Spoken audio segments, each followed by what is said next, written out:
So if you've got one of these newer pickups and it's got the puck system built into it like my truck here has, you're probably going to need at some point in time a gooseneck ball kit if you're planning on towing any gooseneck trailers in the future. My truck actually came with one of the Chevy versions when I bought my truck from the dealership. These Chevy ones are actually made by CURT, but I wanted to go ahead and compare it to a more budget-friendly option to see if there's a huge difference in the way they're built as well as the functionality. So this kit here was sent out to me by the brand for the purpose of this video. I wanted to compare it to the Chevy one just to see if there's a big difference, because the Chevy is about 3 times the price as this one here. So when you get these kits opened up, first thing you're going to notice, they both come in a nice carrying kit. The Chevy one weighs about 7 ounces total more than this other kit does. They both have the same contents inside. You're going to get your safety chain brackets as well as your gooseneck ball. Now this is rated to 30,000 pounds, and the biggest difference between this one here and the Chevy is going to be the way it goes in and out of the truck. So on this brand here, it's got a push button, and you can see those balls go in and out, versus the one here that's made by CURT or Chevy branded, where it's got the little lever here and you twist, and that's what actually sucks the balls in and out. So there's not a big difference between these two in terms of how they actually go in the truck.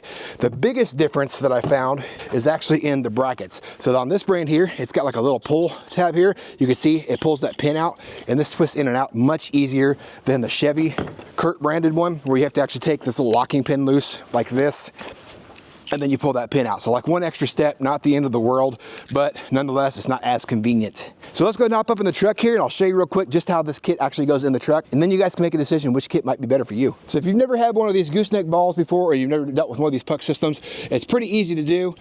I was always used to having turnover balls on my old trucks, so this is the first time I've had a puck system, but I actually kind of like the versatility, especially swapping out my fifth wheel for my camper versus using my livestock trailers or any other gooseneck trailers I pull. So as I mentioned here, we'll push the button here on top. This will lock in place like so, and then that locks in.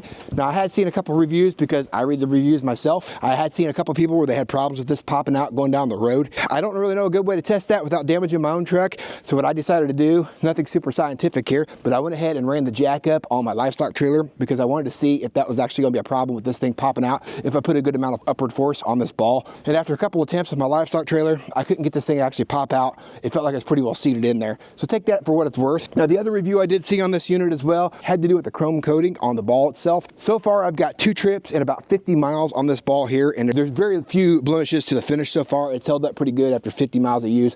I know that's not a ton of use. I did want to see how fast this deteriorated after a couple trips. So far so good. Now I mentioned putting these brackets on for the safety chains, how easy that was. So as I mentioned, you just pull up on that like so, put it in, you twist, you let go, that's locked in place just like that. So it is quite a bit easier, in my opinion anyways, versus that Chevy one and having to deal with that locking pin, especially in this cold weather when my hands hurt. It's a lot harder to get those pins in and out without having gloves on. But other than that, that's all I've really got for you in this kit. I hope this is somewhat helpful for you in making a decision as to whether this kit here at the third of the price is worth it versus that Chevy kit, which like I mentioned is about 3 times the price as this one here. So you guys make the decision as to whether this kit here might be a good decision for you and your truck and towing situation or not. That's all I've got for you on this one. Appreciate you watching. We'll catch you guys on the next one.